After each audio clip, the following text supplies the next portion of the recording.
David, thousands are in the dark tonight in Jackson and Hillsdale counties after fallen trees and downed power lines blocked roads there.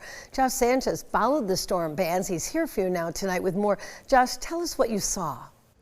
Sherry, while Ingham County experienced isolated power outages, most of the heaviest damage we saw was along Highway 12 and 127 just south of Jackson.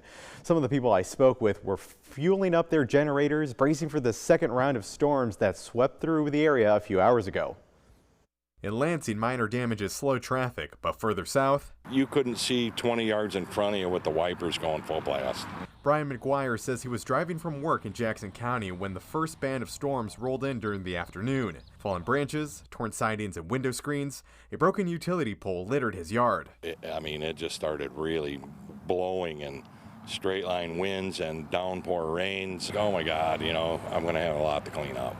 McGuire is not alone. Down the road in Hillsdale County, a park was covered with mangled trees and branches. Cecil Newton says he remembers hearing the crack of the tree in front of his house before the whole thing came down, taking a utility line with it. Sitting right just inside the window right there in a chair. The wind came up terrible. In fact, began to pour and then the wind came in.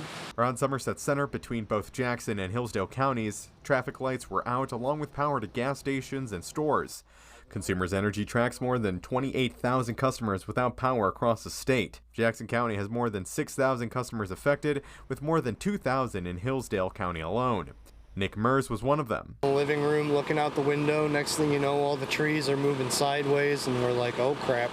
And then we heard a big branch fall on top of the house. So then we went downstairs. His neighborhood was one of several around Lake Somerset that were torn up by the storms. A pine tree was left blown over in front of a house, and 2 boats were crushed under the weight of branches. Mers says getting gas for his generator allowed him to see how the first round of storms impacted his neighborhood. There's trees on lines every direction you drive.